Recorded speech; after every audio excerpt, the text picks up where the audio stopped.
Unit 2, Listening 1, Activity A. I got my bags packed, I'm on a roll. I'm heading out there, and I'm ready to go. Amateur Traveler, Episode 125. Today we talk about volunteer travel, or voluntourism.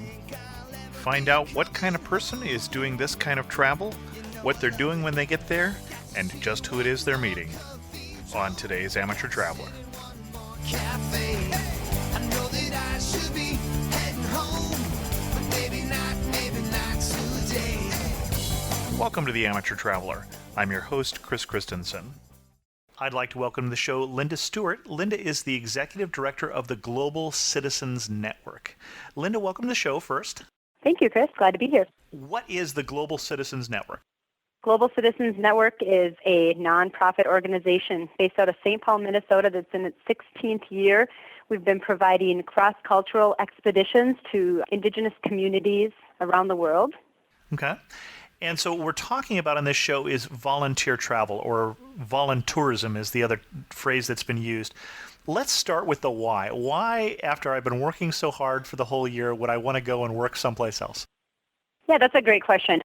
We've seen an increase over the last couple of years in individuals, families, groups, couples that are interested in an experience where they feel like they're able to contribute or give back.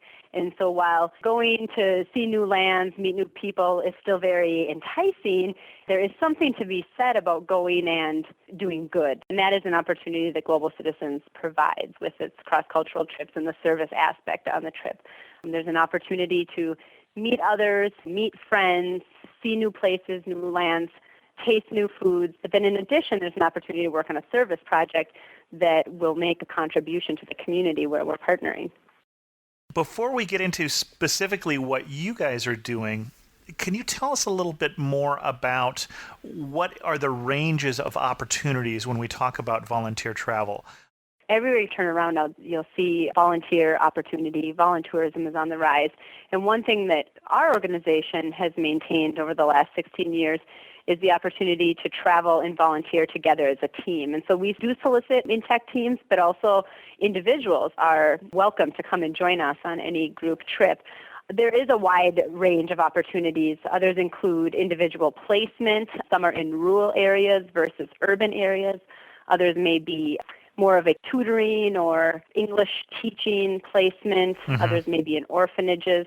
Our organization partners with indigenous communities and work with them on small-scale development projects of their choice. And so it often focuses on physical labor or construction of health clinics, schools, community centers, etc. But other projects may include, for example, in a village in Guatemala, in Cantel, we're partnering with the Mayan Peace Center on youth empowerment projects. And that is, again, of the community's choice and by their initiation and direction.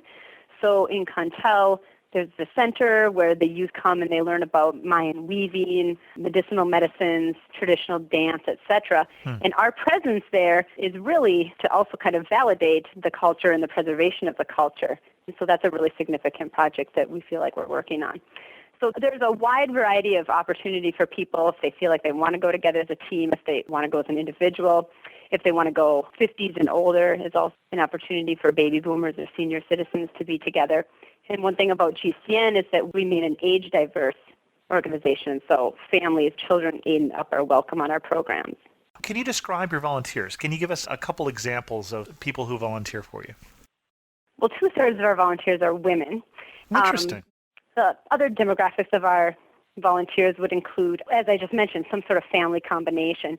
But I would say that the majority of people that travel with us do range between probably 30 and 55 years old. And then the second group after that would be the youth, because the one area, I guess, that we don't see as many as the kind of the university-aged individuals, and that's because I think oftentimes they're looking for credit or possibly in more of a longer-term program. And our programs are short-term. They're 1 to 3 weeks long. And so there are many motivating reasons for this kind of experience in addition to giving back and contributing. Another one is the camaraderie and sharing that meaningful experience with a family or, like as you mentioned, allowing children to have that kind of eye-opening experience and seeing not it's us versus them, but it's us all together. And we do stress that there's always something for everyone. And so while maybe the construction on a health center, sometimes it can be as simple as hauling some sand, sifting sand. The project usually occurs in the morning, followed by a community lunch, and in the afternoon there's opportunity for interacting with the community members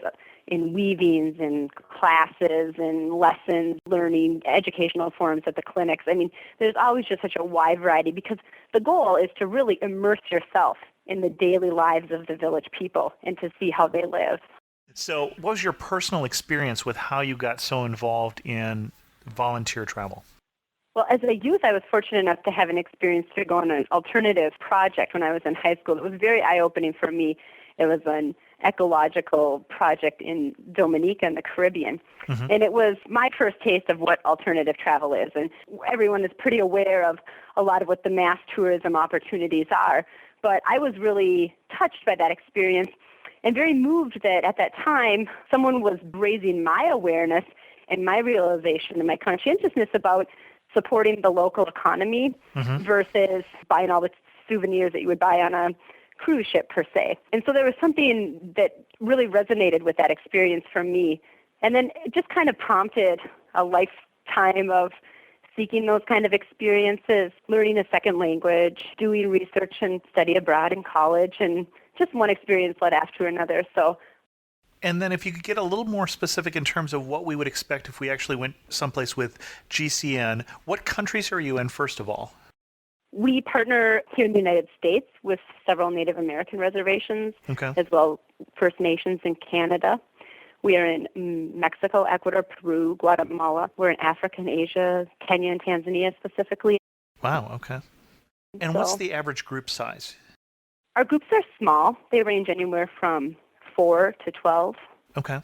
And then what kind of cost? I know it's going to vary depending on whether we're going to Arizona or Tibet. Our program fees range anywhere from $900 to $2,400, depending on where you go and for how long, if it's a week to 3 weeks long. And then it's not counting airfare, I assume. Airfare is in addition to that, as well as any visa costs or any immunizations that would be needed. Okay. But the program fee does cover your lodging, transportation, food, and a portion of it goes to the project. Well, I thank you so much for coming on the show and telling us a little bit about this different kind of opportunity for travel, and just appreciate you sharing your experience with us. Great, thank you.